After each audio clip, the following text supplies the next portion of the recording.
Hello friends, smart study with Anil YouTube channel पर आपका स्वागत है। आज हम बात करेंगे इंडियन पॉलिटी में भारत का संवैधानिक इतिहास के बारे में। तो चलिए शुरू करते हैं आज का सेशन। B.R. अम्बेडकर और महात्मा गांधी के मध्य सन 1932 में हस्ताक्षरित पूना समझौते में क्या प्रावधान था? तो इस प्रश्न का सही उत्तर है ऑप्शन डी, हरिजनों के लिए आरक्षण सहित संयुक्त निर्वाचन क्षेत्र का। पूना समझौता अंबेडकर और महात्मा गांधी के बीच पुणे की यरबदा सेंट्रल जेल में 24 सितंबर 1932 को हुआ था। अंग्रेज सरकार ने इस समझौते को सांप्रदायिक अधिनिर्णय यानी कम्युनल अवार्ड में संशोधन के रूप में अनुमति प्रदान की थी। इसमें क्या था? प्रांतीय विधानमंडल में दलित वर्गों के लिए 71 सीटों से बढ़ाकर 71 सीटों से बढ़ाकर 147 सीटों का प्रावधान किया गया और केंद्रीय विधानमंडल में ब्रिटिश भारत के सामान्य निर्वाचक वर्ग के लिए जो प्रदत्त 18% सीटें दलित वर्गों के लिए आरक्षित कर दी गई। यानी कि जो 18% सीटें थीं वो दलित वर्गों के लिए आरक्षित कर दी गई। तो आपको ध्यान में रखना है कि B.R. अम्बेडकर और महात्मा गांधी के बीच 1932 में एक समझौता हुआ था जिसको पूना समझौते के नाम से जाना जाता है और इसमें हरिजनों के लिए आरक्षण सहित संयुक्त निर्वाचन क्षेत्र का प्रावधान था। आगे बढ़ते हैं। सूची 1 को सूची 2 के साथ सुमेलित कीजिए और सूचियों के नीचे दिए गए कूट का प्रयोग कर सही उत्तर का चयन कीजिए। यहाँ पर सूची 1 दी हुई है और ये सूची 2 दी गई है। ए पॉइंट है सूरत विभाजन। सूरत विभाजन कब हुआ था? ये हुआ था 1907 को।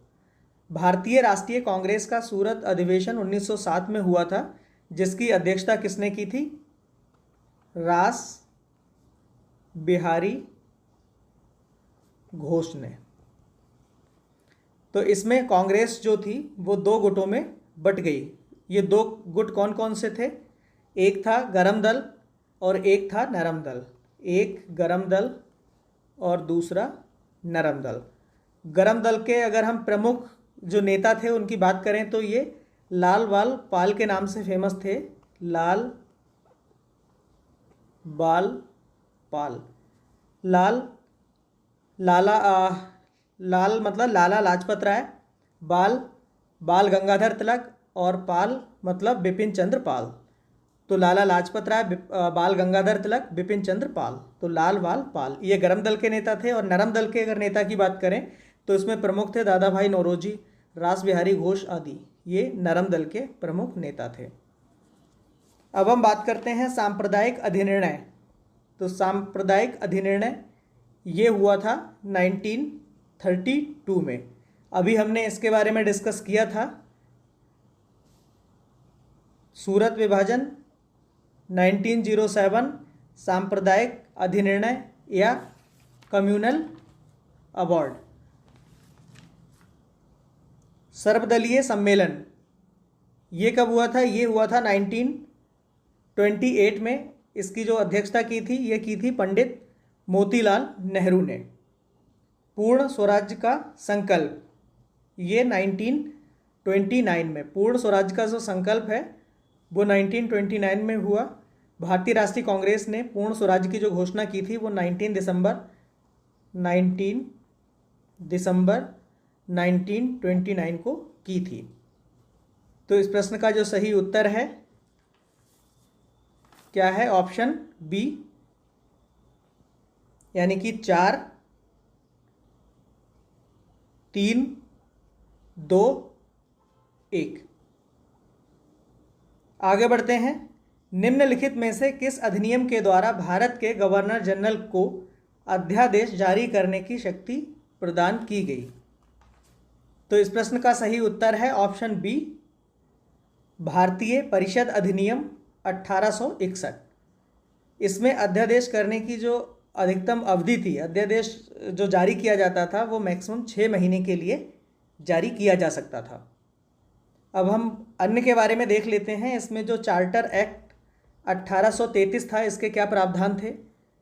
इसके द्वारा कंपनी के व्यापारिक अधिकार जो थे वो पूर्णतः समाप्त कर दिए गए थे। व्यापारिक अधिकारों को समाप्त करके कंपनी का एकमात्र काम रह गया था वो क्या था कि भारत पर शासन करना। और क्या थे इसमें, भारत में दास प्रथा को पूरी तरह से समाप्त कर दिया गया, दास प्रथा समाप्त की गई इस प्रावधान में। विधि सदस्य के रूप में चौथे सदस्य की नियुक्ति की गई थी चार्टर एक्ट 1833 के तहत। इसमें लॉर्ड मैकाले की अध्यक्षता में प्रथम विधि आयोग का गठन किया गया था, यानी कि प्रथम विधि आयोग। तो प्रथम विधि आयोग जो गठित किया गया था ये चार्टर एक्ट 1833 के तहत किया गया था। अब हम बात करेंगे भारतीय परिषद अधिनियम 1892।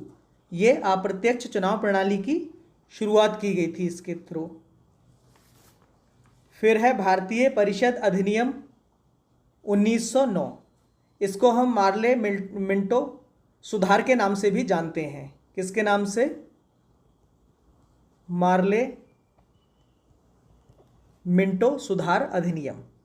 इसमें ये जो मार्ले, ये इंग्लैंड में भारत के राज्य सचिव थे, और जो मिंटो थे, लॉर्ड मिंटो, ये भारत में वायसराय थे।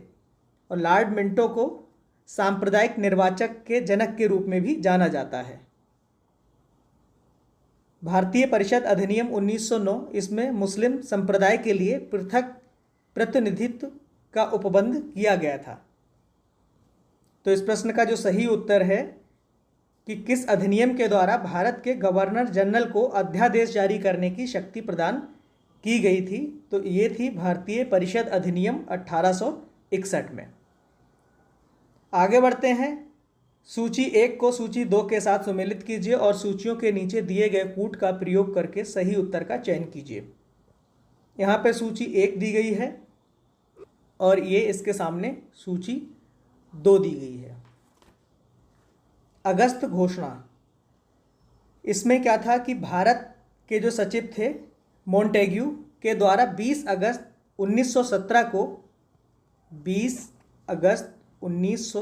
को ब्रिटेन की कॉमन सभा में भारतीयों को अधिक प्रतिनिधित्व देने की बात की गई थी, जिसको हम अगस्त घोषणा के नाम से जानते हैं। तो ये किसके द्वारा घोषणा की गई थी?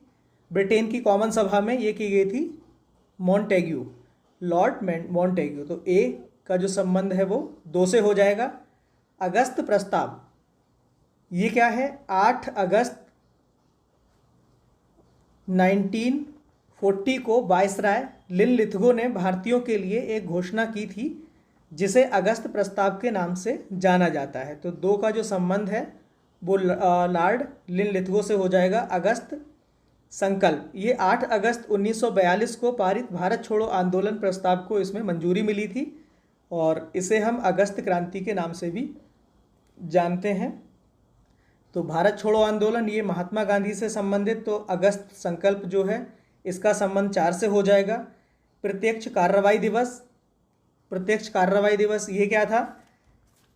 इसमें 16 अगस्त 1946 को मुस्लिम लीग के द्वारा अलग इस्लामिक राष्ट्र के लिए चलाया जाने वाला एक हिंसक आंदोलन था, जिसे प्रत्यक्ष कार्रवाई दिवस के नाम से जाना जाता है। तो इसका जो संबंध है वो मोहम्मद अली जिन्ना से हो जाएगा, क्योंकि इनके आह्वान पर यह आंदोलन चलाया गया था, प्रत्यक्ष कार्रवाई दिवस। तो इस प्रश्न का जो सही उत्तर है क्या हो जाएगा? 2, 1, 4 और 3। तो 2, 1, 4, 3। तो इस प्रश्न का जो सही उत्तर है ऑप्शन ए, 2, 1, 4, 3। आगे बढ़ते हैं। रेगुलेटिंग एक्ट पारित किया गया, तो इस प्रश्न का सही उत्तर है ऑप्शन ए, 1773, 1773 ईस्वी में रेगुलेटिंग एक्ट पारित किया गया। आगे बढ़ते हैं। भारत के गवर्नर जनरल को किस एक्ट के द्वारा अपनी समिति के निर्णय को अस्वीकार करने का अधिकार मिला? तो इस प्रश्न का सही उत्तर है ऑप्शन सी, 1786 का अमेंडमेंट एक्ट। आगे बढ़ते हैं। महारानी विक्टोरिया को भारत की साम्राज्ञी नियुक्त किया गया, तो इस प्रश्न का जो सही उत्तर है ऑप्शन डी, 1858 ईस्वी में महारानी विक्टोरिया को भारत की साम्राज्ञी नियुक्त किया गया था। आगे बढ़ते हैं। साम्राज्ञी विक्टोरिया ने 1858 की घोषणा में भारतीयों को बहुत सी चीज़ें दिए जाने का आश्वासन दिया था, लेकिन इसमें से कौन सा ब्रिटिश शासन ने पूरा किया था? तो इस प्रश्न का जो सही उत्तर है ऑप्शन बी, देशों की स्थिति बनाए रखी जाएगी, यानी कि रियासतों को हड़पने की नीति समाप्त कर दी जाएगी। इसको पूरा नहीं किया था। भारतीय व यूरोपीय सभी प्रजा को समान व्यवहार मिलेगा, इसमें समान व्यवहार नहीं दिया गया, ये भी गलत है। भारतीयों के सामाजिक और आर्थिक विश्वासों में कोई भी हस्तक्षेप नहीं होगा, तो ये भी गलत है। तो ब्रिटिश शासन ने जो पूरा किया था, जो वादे किए थे, उसमें देशों की जो स्थिति बनाए रखी जाएगी। तो 8 का जो सही उत्तर है ऑप्शन बी। आगे बढ़ते हैं। मिंटो मार्ले सुधार का उद्देश्य क्या था? तो इस प्रश्न का जो सही उत्तर है ऑप्शन ए, पृथक निर्वाचन प्रणाली। तो मार्ले मिंटो सुधार, इसका जो मुख्य उद्देश्य था वो पृथक निर्वाचन प्रणाली का था। इसमें मिंटो ये कौन थे? ये भारत के वायसराय थे, और इसमें जो मार्ले थे ये इंग्लैंड में भारत के राज्य सचिव थे। आगे बढ़ते हैं। मार्ले मिंटो सुधार बिल किस वर्ष में पारित किया गया था? तो इस प्रश्न का सही उत्तर है ऑप्शन बी, 1909 में। तो मार्ले मिंटो सुधार ये 1909 में पारित किया गया था, और इसका जो मुख्य उद्देश्य था ये क्या था? पृथक निर्वाचन प्रणाली। आगे बढ़ते हैं। मुसलमानों के लिए अतिरिक्त निर्वाचक मंडल प्रारंभ में किसके द्वारा लाया गया था? तो इस प्रश्न का सही उत्तर है ऑप्शन बी, मार्ले मिंटो सुधार 1909 के तहत। आगे बढ़ते हैं। 1909 के इंडियन काउंसिल एक्ट किस बात की व्यवस्था की गई थी? तो इस प्रश्न का सही उत्तर है ऑप्शन बी, सांप्रदायिक प्रतिनिधित्व की। आगे बढ़ते हैं। मॉन्टेग्यू चेम्सफोर्ड सुधारों में प्रावधान का सार क्या था? तो इस प्रश्न का सही उत्तर है ऑप्शन बी, प्रांतों में दोहरा शासन। तो ये मॉन्टेग्यू चेम्सफोर्ड सुधार ये था भारत शासन अधिनियम 1919। कौन सा था? भारत शासन अधिनियम 1919, जिसे मॉन्टेग्यू चेम्सफोर्ड सुधार भी कहा जाता है। इसमें प्रांतों में दोहरा शासन लागू किया गया था। आगे बढ़ते हैं। 1946 का कैबिनेट मिशन 3 मंत्रियों से गठित निम्नलिखित में से कौन इसका एक सदस्य नहीं था? तो इस प्रश्न का सही उत्तर है option D, Lord Amery. Lord Pethick Lawrence, AB Alexander, sir Stafford Cripps, ये तीनों कैबिनेट मिशन के सदस्य थे, लेकिन ऑप्शन डी लॉर्ड एमरी ये इसके सदस्य नहीं थे। आगे बढ़ते हैं। कैबिनेट मिशन योजना के विषय में कौन सा सही नहीं है? यानी कि कैबिनेट मिशन योजना के विषय में 4 ऑप्शन दिए गए हैं, इनमें से एक सही नहीं है, तो ये बताना है। तो इस प्रश्न का जो सही उत्तर है ऑप्शन सी है, पाकिस्तान की स्वीकृति, ये सही नहीं है। यानी कि कैबिनेट मिशन जो था वो भारत कब आया था? अगर हम बात करें कैबिनेट मिशन की, तो ये भारत आया था 1946 को। 1946 में कैबिनेट मिशन भारत आया। आगे बढ़ते हैं। भारत का संविधान लागू होने तक स्वतंत्रता के पश्चात इसका शासन किसके अंतर्गत चलाया गया था? तो इस प्रश्न का सही उत्तर है ऑप्शन सी, ये चलाया गया था भारत सरकार अधिनियम 1935 के अनुसार। भारत सरकार अधिनियम 1935। आगे बढ़ते हैं। भारतीयों को वर्ष 1947 में सार्वभौम सत्ता सौंपने की योजना निम्न में से किस नाम से जानी जाती है? तो इस प्रश्न का सही उत्तर है ऑप्शन सी, माउंटबेटन योजना। यानी कि माउंटबेटन योजना के तहत 1947 में सार्वभौमिक सत्ता जो है वो सौंपने की योजना बनाई गई थी, जिसे लॉर्ड माउंटबेटन योजना यानी कि माउंटबेटन योजना कहते हैं। आगे बढ़ते हैं। कौन सुमेल नहीं है? तो इस प्रश्न का सही उत्तर है option D, Simon commission Bharat विभाजन ये सुमेलित नहीं है। साइमन कमीशन जो था वो भारत विभाजन के लिए नहीं आया था, बल्कि इसके जो मुख्य कार्य था ये था 1919 के मॉन्टेग्यू चेम्सफोर्ड के सुधारों की जांच करना और संवैधानिक सुधारों की समीक्षा करना। और जो साइमन कमीशन था ये एक 7 सदस्यीय टीम थी जिसमें केवल अंग्रेज ही थे, इसलिए साइमन कमीशन को श्वेत कमीशन भी कहा गया। और ये किसके नेतृत्व में बनाया गया था? ये बनाया गया था प्रधानमंत्री जॉन साइमन के नेतृत्व में। और साइमन कमीशन की जो घोषणा की गई थी वो की गई थी 8 नवंबर 1927 को। और ये साइमन कमीशन भारत कब आया था? ये आया था, भारत आया था 3 फरवरी 1928 को, यानी कि साइमन कमीशन भारत आया था 1928 में। और इसकी जो घोषणा की गई थी कमीशन की, ये 8 नवंबर 1927 को की गई थी प्रधानमंत्री जॉन साइमन के नेतृत्व में।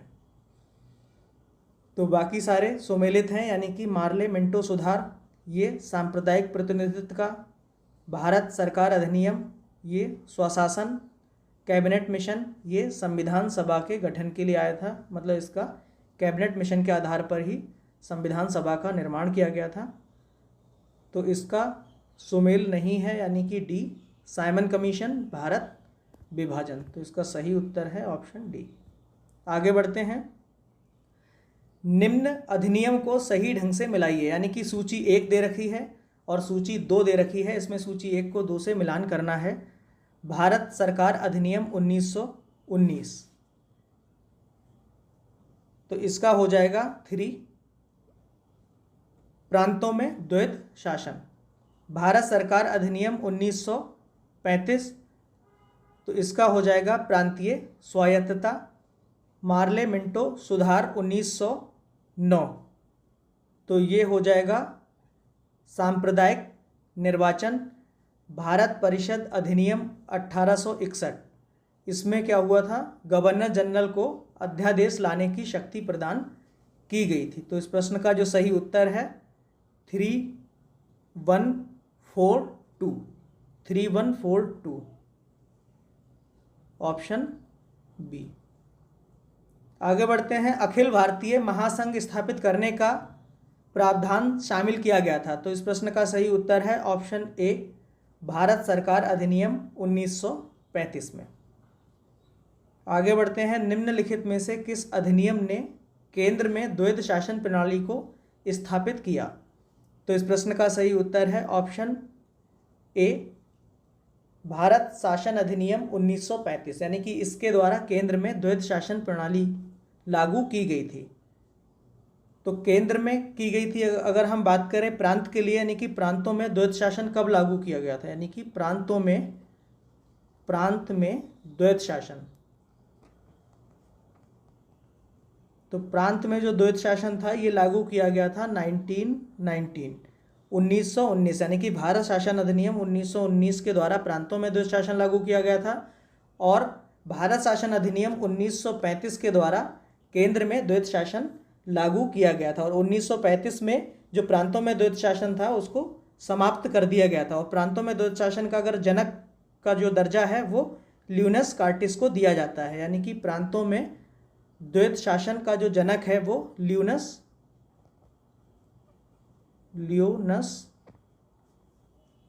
कार्टियस, इसको दिया जाता है। इसे हम मॉन्टेग्यू चेम्सफोर्ड सुधार भी कहते हैं। प्रांतों में जो द्वैध शासन है 1919, इसको हम बोलते हैं मॉन्टेग्यू चेम्सफोर्ड सुधार, यानी कि भारत शासन अधिनियम 1935। तो इसके द्वारा प्रांतों में द्वैध शासन लाया गया था और केंद्र में 1935। तो इसको ध्यान में रखना है। आगे बढ़ते हैं। संघीय प्रणाली का पहला प्रयास किस भारत सरकार अधिनियम द्वारा किया गया था? तो इस प्रश्न का सही उत्तर है ऑप्शन सी, 1935। तो संघीय प्रणाली का पहला प्रयास भारत सरकार अधिनियम 1935 के द्वारा किया गया। आगे बढ़ते हैं। किस अधिनियम की प्रमुख विशेषता प्रांतीय स्वायत्तता थी? तो इस प्रश्न का जो सही उत्तर है ऑप्शन ए, 1935, यानी कि भारत शासन अधिनियम 1935 प्रांतीय स्वायत्तता हो गई थी, क्योंकि इसमें प्रांतों में द्वैत शासन का अंत कर दिया गया था और केंद्र में द्वैत शासन लाया गया।